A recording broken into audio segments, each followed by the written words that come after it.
እግዚአብሔር ይባርካችሁ። እንዴት አመሻችሁ ቅዱሳን? አሜን። ጌታ ይባረክ። እስቲ ደግሞ ለአምላካችን ክብር እንስጠው እንደገና። ክብር ለእግዚአብሔር ይሁን። ስለዚህ ምሽት ደግሞ ጌታን እናመሰግናለን። ይህን ሁሉ ዝናብ ደግሞ አቋርጣችሁም ስለመጣችሁ ክብር ለሱ ይሁን። ብርታት ለሆነን ጌታ ክብር ለሱ ይሁንለት። እግዚአብሔርን እናመሰግናለን። ጌታን ደግሞ አመሰግናለሁ። አብሬያችሁ የጌታን ጸጋ እንድንካፈል ጌታዬን ጊዜ ስለሰጠኝ እግዚአብሔርን አመሰግናለሁ። እንዲሁም ደግሞ እሱ ቁጭ ብሎ ይህንን እድል የሚያመቻችልንም ፓስተርንም ደግሞ እግዚአብሔር ይባርክ ማለት እንፈልጋለን። ጌታ ይባርክ። ክብር ለሱ ይሁን። በጎ ፈቃዳችሁ ቢሆን ቆም ብለን ከአንድ ስፍራ የእግዚአብሔርን ቃል እንድናነብ እጋብዛችኋለሁ። የምናነበው አዲስ ኪዳን ሮሜ ምዕራፍ 13 ላይ ያለውን ቃል ነው። ሮሜ ምዕራፍ 13 በእነኚህ ሰሞናት በውስጤ እግዚአብሔር ያስቀመጠው ሐሳብ ይሄ ስለሆነ ይህንን የእግዚአብሔርን ሐሳብ ደግሞ አብረን እንካፈላለን። ክብር ለእግዚአብሔር ይሁን። ሮሜ ምዕራፍ 13 ከቁጥር 8 ጀምሮ እስከ 14 ያለውን የእግዚአብሔርን ቃል አብረን እናነባለን። አዲስ ኪዳን ገጽ 144 ላይ እናገኘዋለን። ከቁጥር 8 እስከ 14 እንደዚህ ይላል። ሮሜ ምዕራፍ 13 ከቁጥር 8 እስከ 14 እርስ በርሳችሁ ከመዋደድ በቀር ለማንም ዕዳ አይኖርባችሁ፣ ሌላውን የሚወድ ሕግን ፈጽሞታልና። አታመንዝር፣ አትግደል፣ አትስረቅ፣ በውሸት አትመስክር፣ አትመኝ የሚለው ከሌላይቱ ትእዛዝ ሁሉ ጋር በዚህ ባልንጀራህን እንደ ነፍስ ውደድ በሚለው ቃል ተጠቅልሏል። ፍቅር ለባልንጀራው ክፉ አያደርግም። ስለዚህ ፍቅር የሕግ ፍጻሜ ነው ካለ በኋላ ከእንቅልፍ የምትነሱበት ሰዓት አሁን እንደደረሰ ዘመኑን እወቁ። ካመንበት ጊዜ ይልቅ መዳናችን ዛሬ ወደኛ ቀርቧልና። ሌሊቱ አልፏል፣ ቀኑም ቀርቧል። እንግዲህ የጨለማውን ሥራ አውጥተን የብርሃንን ጋሻ ጦር እንልበስ። በቀን እንደምንሆን በአግባብ እንመላለስ። በዘፈንና በስካር አይሁን፣ በዝሙትና በመዳራት አይሁን፣ በክርክርና በቅናት አይሁን። ነገር ግን ጌታን ኢየሱስ ክርስቶስን ልበሱት፣ ምኞቱንም እንዲፈጽም ለሥጋ አታስቡ ይላል። ከእንቅልፍ የምትነሱበት ሰዓት አሁን እንደደረሰ ዘመኑን እወቁ። ካመንበት ጊዜ ይልቅ መዳናችን ዛሬ ወደኛ ቀርቧልና። እግዚአብሔር የተባረከ ይሁን። ዛሬ እንዳነበብነው እንደ እግዚአብሔር ቃል የመልእክቴ ሐሳብ የሚገኘው ቁጥር 11 ላይ ነው። ታላቁ መዳን ቀርቧል፣ አሜን በሚል ሐሳብ ነው የምንካፈለው። እግዚአብሔር የተባረከ ይሁን። እስቲ በሉት ቅዱሳን፣ ታላቁ መዳን ቀርቧል። እስቲ ለመጨረሻ ታላቁ መዳን ቀርቧል። አዎ፣ ከእንቅልፍ የምትነሱበት ሰዓት አሁን እንደደረሰ ዘመኑን ወቁ። ካመንበት ጊዜ ይልቅ መዳናችን ዛሬ ወደኛ ቀርቧልና ይላል ጳውሎስ ሲናገርና ይሄ የሮሜ መጽሐፍ መቼም በጣም የሚገርም ከአዲስ ኪዳን መጽሐፍ ስንማርም በግልም በተለያየ ሁኔታ ስንማር አስደናቂ የሆነ መጽሐፍ እንደሆነ ሁላችንም እናውቃለንና ይሄ አሁን ያነበብነውን ቃል ከእንቅልፍ የምትነሱበት ሰዓት አሁን እንደደረሰ የሚለውን ቃል አንብበው ከተለወጡት የጥንት አባቶች 15ኛው 16ኛው ክፍለ ዘመን ላይ ካሉት የቤተ ክርስቲያን አባቶች መካከል ቅዱስ አውጎስቲን የሚባለው ሰው አንዱ ነው ይባላል እና ይሄ ታላቅ ሰው ትልልቅ ዶክትሪኖች ከሱ የተገኙ ሰዎች እንደሆነ እናውቃለንና ይሄ ቃል ሲነበብ ሕይወቱ ተለወጠ፣ ሕይወቱ ተነካ። መዳን የሚባለው ነገር ማለት ነውና ለእኛም መንቃት ይሁንልን። ብዙ ጊዜ ብንሰማውም ብዙ ጊዜ ብናደምጠውም የአምላካችን ቃል ዛሬም ያው ነው። ስለዚህ ይሄ ሰው ተለውጧል። እንደምናውቀው የቤተ ክርስቲያን ታላቁ አባት ማርቲን ሉተርም በዚህ መጽሐፍ ላይ በሮሜ መጽሐፍ ላይ ሕይወቱ እንደተነካ እናውቃለን። እነ ጆን ዌስሊ እና ለእኛም ዛሬ የአምላካችን ቃል ሕያው ቃል በመንፈስ ቅዱስ አማካኝነት በዚች በአጭር ደቂቃ ውስጥ ስንካፈል ሕይወታችንን አሜን ይለውጠው፣ መንፈሳችንን ያግኘው፣ ስጋችንን ያግኘው፣ ከድካም ያውጣን፣ እግዚአብሔር ወደሚፈልገው ነገር ያስገባን እና ጌታችን ኢየሱስ ክርስቶስ ወደዚህ ዓለም ከመጣ ጊዜ ጀምሮ ሁላችንም እንደምናውቀው በስጋ ከመጣ ጊዜ አንስቶ ሞቶ ተቀብሮ ከተነሳ በኋላ ያለው ዘመን የመጨረሻው ዘመን እንደሆነ ሁላችንም እናውቃለን። ሐዋርያት ሲናገሩ፣ ነቢያት ሲናገሩ ሁሉ በመልእክቶቻቸው የመጨረሻው ዘመን እንደሆነ እሱ ከመጣ በኋላ ያለው ዘመን እንደዛ እንደሚነገር ሁላችንም እናውቃለን። ኢየሱስ እንኳን መጥምቁ ዮሐንስ አልፎ ከተሰጠ በኋላ ማርቆስ 1ን ስናነብ ከ14 እስከ 15 የእግዚአብሔር መንግሥት ቀርባለችና ንስሐ ግቡ፣ በወንጌልም እመኑ፣ ዘመኑ ተፈጸመ እያለ እየሰበከ ወደ ገሊላ መጣ ይላል። የእግዚአብሔር መንግሥት ምን ብላለች? ቀርባለች፣ ንስሐ ግቡ፣ በወንጌልም እመኑ እያለ ኢየሱስ እየሰበከ ወደ ገሊላ መጣ ይላልና አሁን ያለንበት ጊዜ ከመቼውም ጊዜ በላይ የመጨረሻው ሰዓት ላይ አለ። እግዚአብሔር በነገር ሁሉ ዓይኖቻችንን ይክፈተው። ታላቁ መዳናችን ቀርቧል። የመጨረሻው ወቅት ላይ ነው ያለነው። ነቢያት ይህንን ነው የሚናገሩት።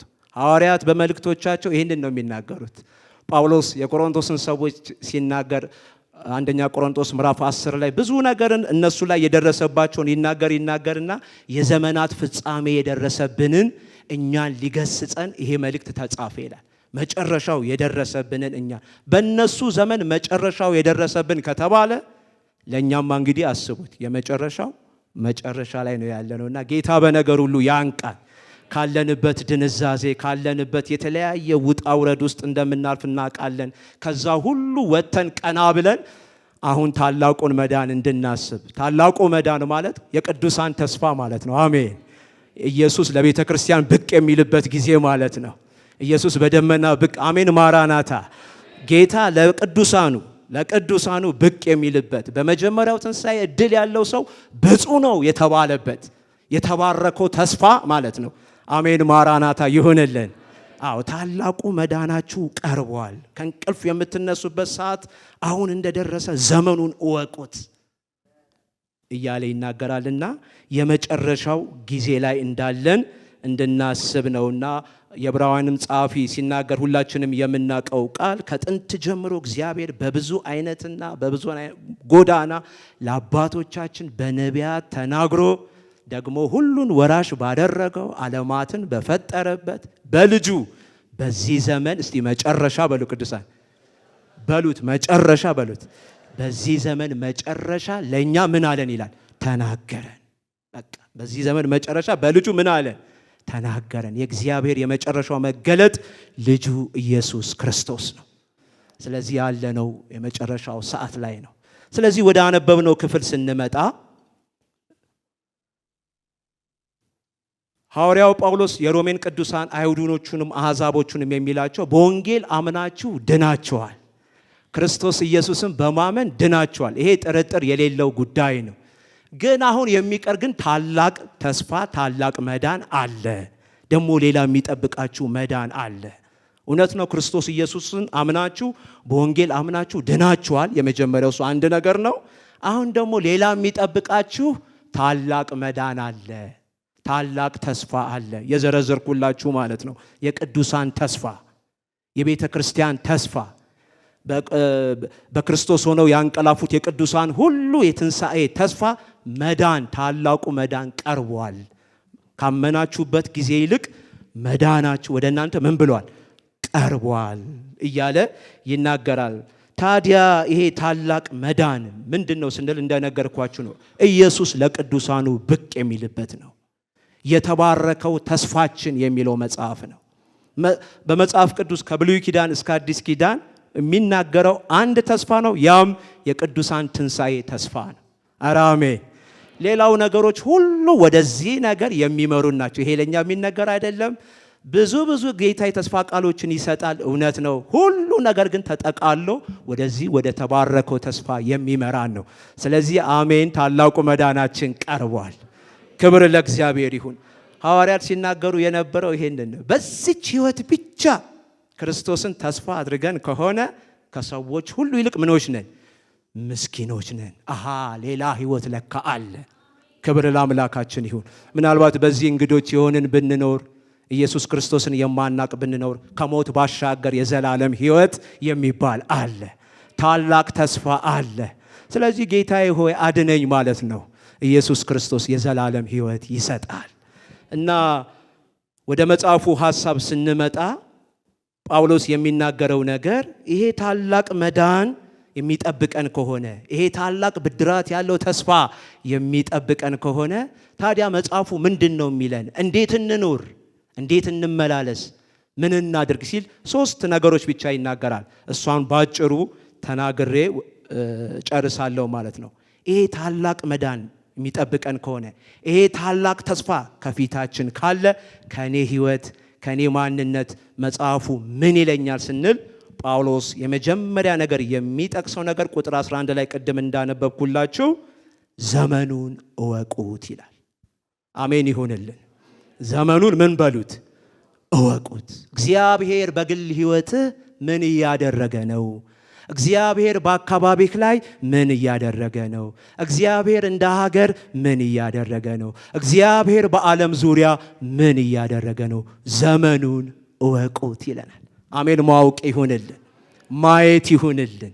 ከመቼውም ጊዜ በበለጠ ነገሮችን ሁሉ እንደ መንፈሳዊ ሰው በእግዚአብሔር ቃል መነጽር ማየት ይሁንልን።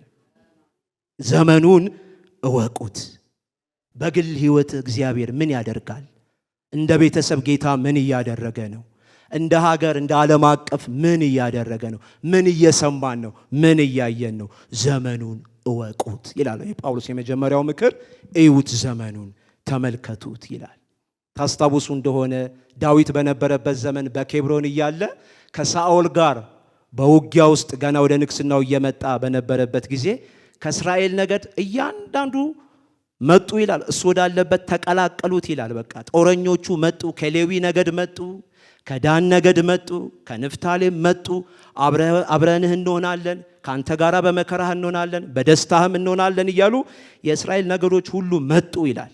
እና እንደውም ሲገልጣቸው ኃይለኛ ጦረኞች ናቸው ይላል። በቃ በሰልፍ አደገኞች ናቸው ይላል። እጅግ በጣም ተዋጊዎች ናቸው ይላል። በቀኝም በግራም ከወነጨፉ አይስቱም ነበር ይላል። አንደኛ ዜና ምዕራፍ 12 ቁጥር 32ን ስታነቡት በተለይ ሙሉን እናንተ ማንበብ ትችላላችሁ። እነዚህ ሁሉ አደገኛ ተዋጊዎች ከእያንዳንዱ ነገድ ወደ ዳዊት መጡ ይልና እኔ የፈለግኩት ሐሳብ ከሁሉ ነገድ ግን ይሳኮር የተባለው ነገድ ወደ እሱ ሲመጣ እስራኤል የሚገባውን ያደርግ ዘንድ ይላል። እስራኤል የሚገባውን ያደርግ ዘንድ ከእስራኤል የተመረጡ 200 ሰዎች ነበሩ፣ ወንድሞቻቸውም ይታዘዙላቸው ነበር ይላል። በብሉይ ኪዳን ዘመን ይሄ ሁሉ ነገድ የሚገባውን ያደርግ ዘንድ ምንም ጦረኛዎች ቢሆኑ በዙሪያቸው ያሉት የሚገባውን አቅጣጫ ያሳዩአቸው ዘንድ ዘመኑን የሚያውቁ ከይሳኮር 200 የተመረጡ ሰዎች ነበሩ ይላል። ማወቅ ይሁንልን። በተሻለ ኪዳን ያለን መንፈስ ቅዱስ በውስጣችን ያለ የእግዚአብሔር ቃል እጃችን ላይ ያለ ሁኔታዎችን ዘመንን ማየት እንድንችል በእግዚአብሔር ቃል መነጽር ጌታ ይርዳን። አይኖቻችንን ጌታ ይክፈተው። አዎ ዘመኑን የሚያውቁ ነበሩ። ለምን? እስራኤል የሚገባውን አካሄድ እንዲያደርግ የሚገባውን ውጊያ እንዲዋጋ አቅጣጫ የሚያሳዩት ከይሳኮር ነገድ 200 ሰዎች ነበሩ ይላል። ኢየሱስ ክርስቶስንም ፈሪሳውያን ሰዱቃውያን ቀርበው ሲፈትኑት ምልክት አሳየን ሲሉት ታሪኩን እንደምታውቁት ማቴዎስ 16 ከ1 እስከ 3 ላይ ክፉና ጠማማ ትውልድ ምልክትን ይለምናል ብሎ ከዮናስ በስተቀር ለእናንተ ምንም የሚሰጥ ምልክት የለም ካለ በኋላ ሰማዩ ሲያቅላላ ስታዩ ብራ ይሆናል ትላላችሁ። እንደገናም ደግሞ ማታ ደግሞ ሲደምን ሰማዩ ነገ ደግሞ ይዘንባል እንዲህ ትላላችሁ። የሰማዩን ፊት መለየት ትችላላችሁ ካለ በኋላ ይህንንስ ዘመን መለየት ያልቻላችሁት እንዴት ነው? ዘመኑን የማትመረምሩት እንዴት ነው? እግዚአብሔር በነገር ሁሉ ይርዳን። ራስን ማየት፣ ሁኔታን ማየት፣ ዘመንን ማየት፣ ማወቅ፣ መለየት፣ መመርመር እንድንችል ጌታ ይርዳን።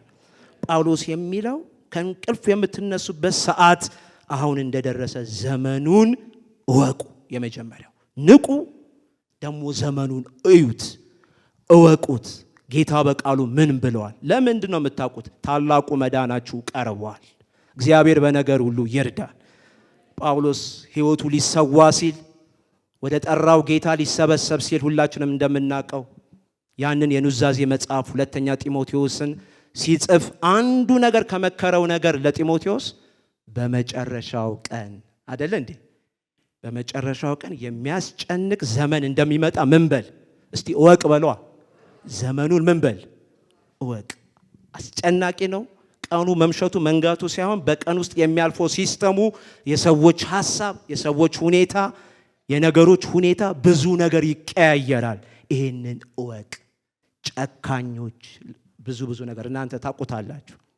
በተለይ ጨካኞች የሚለው ቃል ከትላንት ወዲያ በቢቢሲ በሲኤንኤንም የኛም ሀገር ዜና ሚዲያዎች ሲዘግቡት ነበር። የሚሆነውን ነገር እናያለን እንሰማለን። እና አባት 7 ልጆቹን ከ12 ዓመት ዕድሜ የማያልፉ 7 ልጆቹን ባልሳሳት 8 ናቸው መሰለኝ።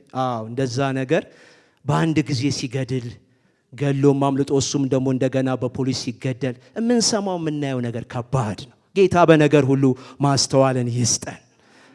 ጭካኔ፣ አመፅ፣ ክፋት በውጭም በውስጥም የበዛበት ዘመን ስለሆነ ይሄ ዘመን እንደሚመጣ ዘመኑን እወቅ። ጳውሎስም የሚናገረው ይሄንን ነው። ቅዱሳን መንቃት በነገር ሁሉ ይሆነልን።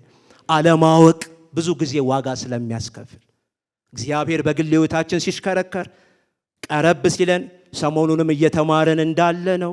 በሚገኝበት ጊዜ ሲቀርበን መንቃት ካልሆነ ሌላ ዋጋ መክፈል አለ። በተለይ በኮንፈረንሳችን በብዙ አይነት መንገድ እንማር ነበር።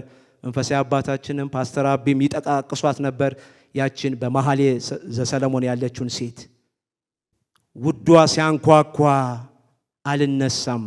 ያንን ጊዜ ያለማወቋ፣ ያንን ሰዓት ያለማወቋ የከፈለችውን ዋጋ እናውቀዋለን። መንቃት በነገር ሁሉ ይሆንልን። እሱ ከሄደ በኋላ የሚያገኘን ሌላ ስለሚሆን ጊዜውን ማየት ይሆንልን፣ ወቅቱን ማየት ይሆንልን። በአዲስ ኪዳን ኢየሱስ ክርስቶስ ያለቀሰው ባልሳሳት 2 ጊዜ ነው። አልዓዛር ሲሞት አለቀሰ።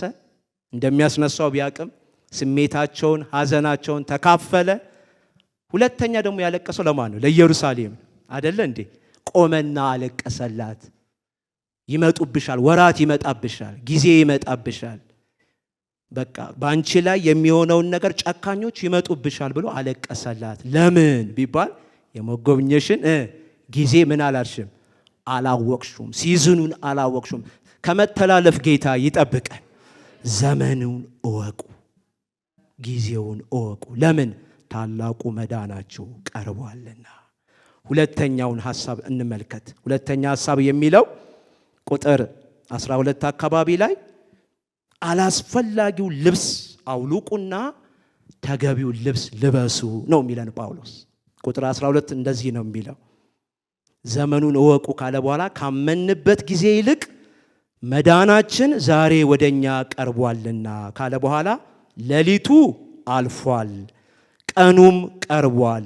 እንግዲህ የጨለማውን ሥራ አውጥተን የብርሃንን ጋሻ ጦር እንልበስ፣ በቀን እንደምንሆን በአግባብ እንመላለስ እያለ ይቀጥላል። የጨለማውን ሥራ ምን ብለን አውጥተን ወይም አውልቀን። ስለዚህ አላስፈላጊ ነገር ከላያችን ላይ አሜን፣ በዚህ ምሽትም እንደገና ይውለቅልን። እግዚአብሔር የማይከብርበት መንፈስ ቅዱስ ሲወቅሰን እውነት ነው፣ እንደክማለን፣ እንዝላለን። ነገር ግን የሚያበረታ ጸጋ አለ። እንደገና የሚያቆም የጌታ ምሕረት አለ።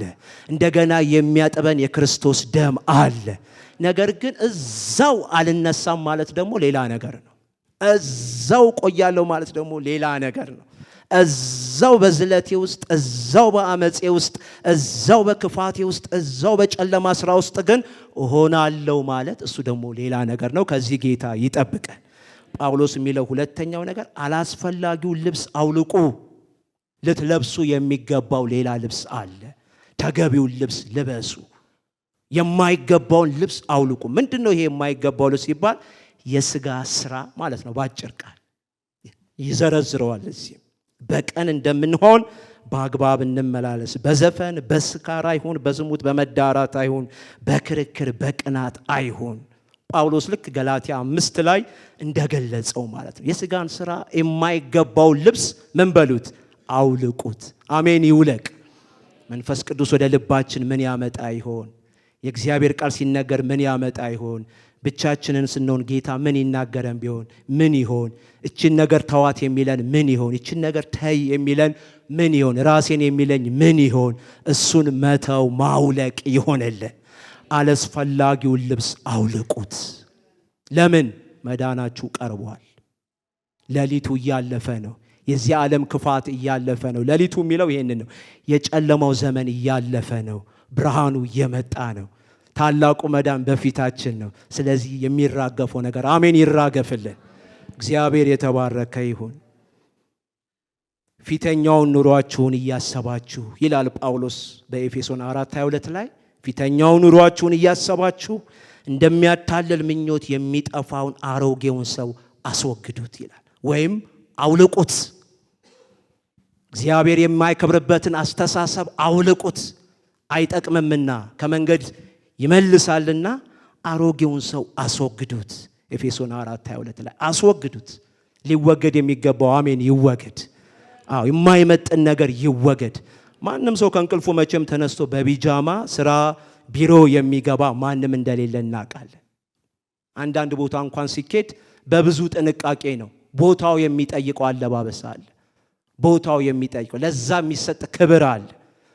ስለዚህ የማይገባውን አለባበስ፣ እግዚአብሔር የማይከብርበት የህይወት አካሄድ፣ መንፈስ ቅዱስ የሚወቅሰን ማንኛውም የጨለማ ስራ ቶሎ በክርስቶስ ደም ታጥበን መንቃት ይሆነልን።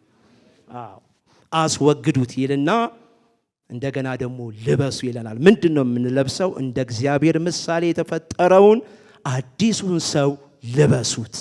ክርስቶስን ልበሱት። አሜን ይሆንልን። ቁጥር 23 እና 24 ላይ የምታስወግዱትን አስወግዱ ይልና በ22 ላይ 23 እና 24 ደግሞ እንደ እግዚአብሔር ምሳሌ የተፈጠረውን ለመታደስ ሁልጊዜ የሚታደሰውን አዲሱን ሰው ልበሱት። እንደገና መልበስ ይሆንልን። በቃሉ መልበስ ይሆንልን። በጸሎት በቅዱሳን ህብረት እንዲህ ስንገናኝ ሁልጊዜ መልበስ ይሆንልን። የሚወልቀው ሁሉ በዚህ ምሽት ከኔም ከናንተም ላይ ጌታ ያውልቅ። እግዚአብሔር የማይከብርበት ከሩጫ የሚመልስ አቅም የሚያሳጣ ብርታት የሚያሳጣ ልክ በረጅም ገመድ እንደተያዘች ዶሮ እሄዳለሁ ስንል ከምንጎተትበት ነገር ከዛ ነገር ላይ ጌታ አሜን በጥሶ ወደ ራሱ ሐሳብ ያስገባል። መሄድ እየፈለግን መሮጥ እየፈለግን መገስገስ እየፈለግን ነገር ግን ከተያዝንበት ሰንሰለት በዚህ ምሽት መገላገል ይሆነልን። አሮጌውን ሰው አስወግዱት ይላል። እናንተ ግን ወንድሞች ሆይ ቀኑ እንደ ሌባ ይደርስባችሁ ዘንድ በጨለማ አይደላችሁም፣ ሁላችሁ የብርሃን ልጆች የቀንም ልጆች ናችሁና። እንግዲያስ እንንቃ፣ በመጠን እንኑር እንጂ እንደ ሌሎቹ አናንቀላፋ። የሚያንቀላፉ በሌሊት ያንቀላፋሉ ይላል ጳውሎስ አንደኛ ተሰሎንቄ ምዕራፍ 5 ከቁጥር 4 እስከ 7። የሚያንቀላፉ በሌሊት ያንቀላፋሉ። የክፋት ስራ ማለት ነው። የሌሊቱ ስራ የአመጽ ስራ ነው። የስጋና የደም ስራ ነው። እግዚአብሔር የማይከብርበት አካሄድ ሁሉ የሌሊቱ ስራ ነው። ከሌሊቱ ስራ ህይወት አሜን መውጣት ይሆንልን። ለምን? መዳናችሁ ቀርቧል። ታላቁ መዳን ቀርቧል። የጌታ ብቅ ማለት በደጅ ነው። እኛ ግን ከቀን ስለሆንን የእምነትን የፍቅርን ጥሩር የመዳንን ተስፋ እንደ ራስ ቁር እየለበስን በመጠን እንኖር። እግዚአብሔር ለቁጣ አልመረጠንምና በጌታችን በኢየሱስ ክርስቶስ መዳንን ለማግኘት ነው እንጂ ይላል። መዳንን ለማግኘት ነው። አሜን። በክርስቶስ ኢየሱስ ያመንነው መዳንን ለማግኘት ነው። ይሄ ታላቁ መዳን ስለሚጠብቀን ክብር ለአምላካችን ይሆን። እስቲ ክብር አምጡለት። ለቁጣ አልተመረጥንም። ለቁጣ አልተመረጥንም። ታላቁ መዳን ይጠብቀናል። በእኛ ስራ ያልሆነ በክርስቶስ መስቀል የተፈጸመ ታላቁ መዳን ይጠብቀናል። ግን ለዚህ ህይወት ግን አሜን የፍቅር ምላሽ ከኛ ግን ይጠበቃል። እግዚአብሔር ለቁጣ አልመረጠንም። በክርስቶስ ኢየሱስ መዳንን ለማግኘት ነው እንጂ። ስለዚህ የፍቅርን ጥሩር የመዳንን ተስፋ ኤፌሶን 6 ላይ ጳውሎስ የሚጠቅሰውን ማለት ነው። የመዳን ተስፋ የራስ ቁሩን እሱን እንልበስ ይላል። አሜን መልበስ ይሆንልን። በብዙ አይነት መንገድ በዚህ ስፍራ ስንማረው እንደነበርን አስባለሁ። ታስታውሱ እንደሆነ ማቴዎስ 22 ቁጥር 11 ላይ ያ ታላቅ ሰው ግብዣን ካደረገ በኋላ ሰዎችን ሁሉ ጥሩ ወደ ቤቴ ያለ፣ ነገር ግን ጥሪው የደረሳቸው ሁሉ ሊመጡ አልፈቀዱም። አንዱ እንዲህ ሆኛለሁ፣ አንዱ መሬቴን እፈትሻለሁ፣ አንዱ ሚስት አግብቻለሁ፣ ሌላውም ብዙ ምክንያት አመጡ ይላል መጽሐፍ ማቴዎስ 22ን ስናነብ። ነገር ግን በቃ እነሱ የሚገባቸው ካልሆኑ ሂዱ፣ ወደ ውጭ ውጡና አካለ ስንኩላንን ድውያንን ሁሉ ሰብስባችሁ አምጡ፣ ቤቱም በነዛ ተሞላ ይላል። ነገር ግን ይሄ ጠሪው ዞር እያለ ሲቃኝ አንድ ሰው ነበረ ይላል አይደለ? ምን ያላደረገ የሰርጉን ምን ልብስ ያለበሰ ነበረ። ከዚህ በፊትም በዚህ ስፍራ መንፈሳዊ አባታችን ሲያካፍለን ነበር። የሰርጉን ልብስ ያለበሰ በመካከላቸው ገብቶ ነበረ እና አንድ ጥያቄ ነው። እንዴት ልትገባ ቻልክ? እዚህ ቦታ ውስጥ የሰርጉን ልብስ ሳትለብስ እንዴት ልትገኝ ቻልክ? እንዴት ልትቀመጥ ቻልክ? የሚገርም ነው። የጌታ አይኖች ቅዱሳን ማለት የእግዚአብሔር አይኖች ውስጥን ይመለከታሉ። ኧረ አሜን። ውስጥን ያያሉ፣ ውስጥን ይመለከታሉ። አንድ ንጉሥ ትዝ ይለኛል ብሉይ ኪዳን ላይ አኪያ የሚባል ባልሳሳት ኢዮርብዓም እንደሚነግስ የነገረው ሽማግሌ ነቢይ፣ ታላቅ ነቢይ እና እድሜው አርጅቶ ነበር ይላል፣ አይኖቹም ደክመው ነበር ይላልና ኢዮርብዓም የወለደው ልጅ በታመመ ጊዜ ባለቤቱን አንድ ነገር አላት። ታሪኩን እንደምታውቁት እንደምነግስ የነገረኝ ነቢይ ያለና ወደ አኪያ ሂጂ፣ ነገር ግን እንዳያቅሽ ስታዩ እንዳያቅሽ ፊትሽን ለዋውጪ፣ ልብስሽን ቀያይሪና ግቢ፣ እስቲ ስለ ልጁ ደህንነት ጠይቂ አላት ይላል። የሚገርመው ሰውየው አይኖቹ ነው እንጂ የፈዘዘው የእድሜ ጉዳይ ነው እንጂ ውስጡ የበራ ነው። አሜን ይሁንልን። ውስጡ ቦግ ብሎ የሚያይ ነው እና ገና በሩ ላይ ሳደርስ የኢዮርብዓም ሚስት ሆይ ነይ ግቢ፣ እስቲ ነይ ግቢ አላት እና በልጁ ላይ የሚሆነውን ነገር እንደነገራት እናውቃለን። ምንድን ነው ይህን ሀሳብ ያመጣሁት? በለበስነው ልብስ ብዙ ነገሮችን ልናልፍ እንችላለን። በመንፈሳዊ ቋንቋዎች እንደኔ ብዙ ነገሮችን ልናልፍ እንችላለን። የጌታ አይን ግን ውስጥን ይመለከታሉ። በውስጠኛው ማንነታችን መልበስ ይሁንልን። በውስጠኛው ማንነት ጌታ ብቻ ራይት በሚሰጠው እሱ ብቻ በሚያየው ማንነት ሚዛንን መድፋት ይሆንልን። አዎ ያቺ ኬላ እሱ ብቻ የሚያሳልፋት ኬላ ስለሆነች በሱ አይን ሞገስ ይሆንልን። ኢየሱስ ክርስቶስን ልበሱት። እንደውም ወረድ እያለ ሲናገር ነገር ግን ይላል ቁጥር 14 ላይ ጌታን ኢየሱስ ክርስቶስን ልበሱት፣ ምኞቱን እንዲፈጽም ለስጋ አታስቡ። ይሄ ለስጋ አታስቡ የሚለው ለምትበሉት ለምትጠጡት እንዳልሆነ ሐሳቡ መቼም ሁላችን እንረዳዋለን። ለዚህ አዳማዊ ባህሪ ለኃጢአት አትመቻቹለት ነው የሚለው። እንደውም አዲሱ ትርጉም ሐሳባችሁ አይገኝለት፣ አይመቻችለት። አሜን ይሁንልን። አይመቻችለት፣ አትመቻቹለት ለአመፃ። ለምን? መዳናችሁ ታላቁ መዳናችሁ ስለቀረበ። ያ በዛ በሰርግ ቦታ የተገኘው ሳይገባው የተቀመጠው ያንን ልብስ ያለበሰ ሰው የተፈረደበትን ፍርድ እናውቀዋለን። ምክንያቱስ ለዛ ስፍራ ክብር ስላልነበረው፣ ለጠሪውም ክብር ስላልነበረው፣ ማድረግ እየቻለ ስላላደረገ የተደረገበትን ነገር እናውቃለን። ከዚህ ነገር ጌታ ይጠብቀን። አዎ እንደ እግዚአብሔር ምርጦች፣ እንደ እግዚአብሔር ቅዱሳን የተወደዳችሁ ሆናችሁ ምሕረትን፣ ፍቅርን፣ ርኅራኄን፣ ቸርነትን በአጭር ቃል የመንፈስን ፍሬ ልበሱት ይለናል ቆላስያስ 3:12 ጀምሮ። አሜን መልበስ ይሁንልን። የሁሉ መጠቅለያው ክርስቶስን ልበሱት። ለምን? ታላቁ መዳናችሁ ቀርቧል። አንደኛ ምን አለን? ዘመኑን እወቁት። ሁለተኛ አላስፈላጊውን ልብስ አውልቁ፣ ተገቢውን ልብስ ልበሱት። አሜን ይሁንልን። የመጨረሻው ሶስተኛው ቅድም ከቁጥር 8 ጀምረን ያነበብነው እርስ በርሳችሁ ከመዋደድ በቀር ብለን ያነበብነው ቃል የሶስተኛ ጳውሎስ የሚነግራቸው የሕግ ሁሉ ማሰሪያ በሆነው በፍቅር ተመላለሱ። አሜን ይሁንልን። በፍቅር ተመላለሱ። ዘመኑን እወቁት፣ አላስፈላጊውን ልብስ አውልቁና ተገቢውን ልብስ ልበሱ። ሶስተኛ የሕግ ሁሉ ማሰሪያ የሆነውን በፍቅር ተመላለሱ። ቁጥር 8 እርስ በርሳችሁ ከመዋደድ በቀር ለማንም ዕዳ አይኑርባችሁ፣ ሌላውን የሚወድ ሕግን ፈጽሞታልና። አታመንዝር፣ አትግደል፣ አትስረቅ፣ በውሸት አትመስክር፣ አትመኝ የሚለው ከሌላይቱ ትእዛዝ ሁሉ ጋር በዚህ ባልንጀራን እንደ ነፍስ ውደድ በሚለው ቃል ተጠቅልሏል። ፍቅር ለባልንጀራው ክፉ አያደርግም፣ ስለዚህ ፍቅር የሕግ ፍጻሜ ነው ይለናል። አሜን። በፍቅር መመላለስ ይሆንልን። ይህ ፍቅር ከላይ የሚወርድ አውርድልን የምንለው ሳይሆን የለበስነው ጌታ እሱ የፍቅር ጌታ ነው። አሜን። በመንፈስ ቅዱስ አማካኝነት የእግዚአብሔር ፍቅር በውስጣችን ፈሷል ይላል መጽሐፍ። ያን ፍቅር ማውጣት ይሆንልን። ፍቅር ለባልንጀራው ክፉን አያደርግም። አይበሳጭም እንዴ? ይበሳጫል። አይቆጣም እንዴ? ይቆጣል። በቁጣው ግን ምን አይልም? ፀሐይ አይገባም። አንደኛ ቆሮንቶስ እንደምናውቀው የፍቅር መጽሐፍ ምዕራፍ 13 ብዙ የፍቅር ባህሪያትን ይገልጣል ይተረትረዋልና ከዛ ውስጥ ከሚገልጻቸው ነገሮች እንደው አንዷ ፍቅር እስቲ የማይገባውን በሉ ቅዱሳን አያደርግም። ሊበሳጭ ይችላል፣ ሊቆጣ ይችላል፣ ሊናደድ ይችላል። ግን ካልኩሌት አድርጎ ሂሳብ ቀምሮ እንዲህ አድርጌ ነው የምጎዳው ብሎ ሰውን የማይገባውን አያደርግም። አሜን ይሁንልን። በፍቅር ተመላለሱ። ለምን? ታላቁ መዳናችሁ ስለቀረበ። ፍቅር ለዘውትር አይወድቅም።